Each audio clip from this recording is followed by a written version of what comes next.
Exercise 5.3ல sums பார்க்க போகிறோம். So identify the conics from the general equation.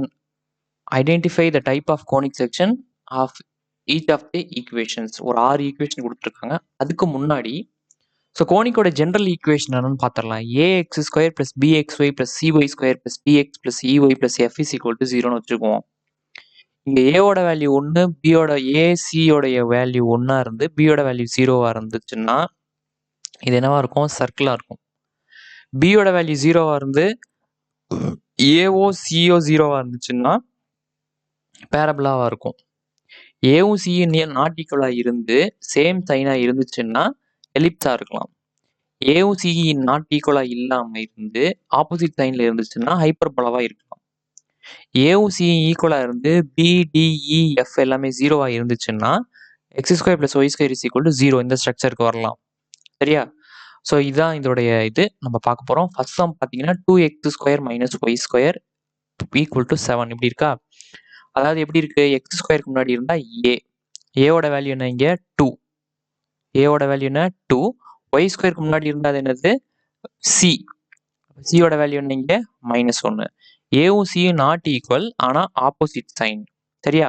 So ஏவும் சியும் not equal opposite சைனாக இருந்தால் என்ன சொல்லியிருக்கோம்? ஹைப்பர்போலா சொல்லியிருக்கோம். ஸோ கொடுத்துருக்க ஈக்குவேஷன் ஒரு அதிபரவளையத்தை குறிக்கும், ஹைப்பர்போலாவை குறிக்கும். அடுத்தது இது வந்து ஏங்கிறது இது பி, இது வந்து சி, எக்ஸுங்கிறது என்னது? டி, ஒய்யோடது வந்து இ, இது வந்து எஃப். சரியா? ஏவும் சியும் ஈக்குவலா இருக்கு ஆனா பி என்னவா இருக்கு? 0 இருக்கு. இப்படி இருந்தா இது என்னது? ஏவும் சியும் ஈக்குவலா இருந்து பியோட வேல்யூ 0 இருந்துச்சுன்னா அது என்ன சொல்லலாம்? ஈக்குவேஷன் ஆஃப் சர்க்கிள் அப்படின்னு சொல்லலாம். ஸோ இது சர்க்கிளை குறிப்பிடுது. அடுத்தது பார்த்தீங்கன்னா எக்ஸ் ஸ்கொயருக்கு முன்னாடி இருந்தா ஏவா, அதாவது ஏவோட வேல்யூ என்ன? 3. அடுத்து ஒய் ஸ்கொயருக்கு முன்னாடி இருந்தா அது என்னது? சியோட வேல்யூ 2. ஸோ ரெண்டும் நாட் ஈக்குவலா, ஏவும் சி நாட் ஈக்குவலா இருக்கு ஆனா சேம் சைன்ல இருக்கு. ஸோ அப்படி இருந்தால் இதை என்ன சொல்லலாம்? எலிப்ஸ்ன்னு சொல்லலாம். இங்க பாருங்க, ஏவும் சி நாட் ஈக்குவல் ஆனால் சேம் சைனா இருந்தால் எலிப்ஸ்ன்னு சொல்லலாம். ஸோ அடுத்தது பார்த்தீங்கன்னா இது ஏஎக்ஸ்², இதோட கம்பேர் பண்ணுங்க, இந்த ஈக்குவேஷனோட கம்பேர் பண்ணுங்க. எக்ஸ் ஸ்கொயருக்கு முன்னாடி என்ன இருக்கோ அதான் ஏவோட வேல்யூ என்ன? 1. அடுத்தது ஒய் ஸ்கொயருக்கு முன்னாடி என்ன இருக்கோ அதான் சியோட வேல்யூ என்ன? 1. அடுத்தது எக்ஸோட கோஎஃபிஷியன்ட் என்ன? டியோட வேல்யூ 1, ஒய்யோடது இ, அதாவது -1. ஏவும் சியும் ஈக்குவலா இருந்து பி 0 இருந்தால் இது என்னது? சர்க்கிள். ஏவும் சியும் ஈக்குவலா இருக்கு, 1 1 இருக்கு ஆனா பி 0 இருக்கிறதுனால இது என்னது? சர்க்கிளை குறிக்குது. அடுத்தது பார்த்தீங்கன்னா ஏவோட வேல்யூ என்னது? 11. சியோட வேல்யூ என்னது? எக்ஸ் ஸ்கொயரோட கோஎஃபிஷியன்ட் வந்து 11பா, அதாவது ஏவோட வேல்யூ வந்து 11.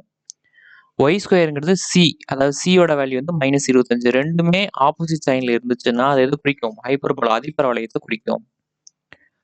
அடுத்தது பார்த்தீங்கன்னா ஏ ஸ்கொயரோட வேல்யூ, ஏ ஸ்கொயரே இங்கே இல்லை. சரியா? அப்போ ஏவோட வேல்யூ என்ன? 0. எக்ஸ் ஸ்கொயர் டேமே இல்லைல்ல, அதனால இது என்னது? 0. ஸோ இது கண்டிப்பாக எதை மென்ஷன் பண்ணோம்? பேரபிளாவை மென்ஷன் பண்ணோம். அது நீங்கள் சொல்லியிருக்கோம் இல்லையா? பேரபிள் அப்படின்னா ஒன்று ஏ 0 இருக்கும், இல்லைன்னா சி 0 இருக்கும்.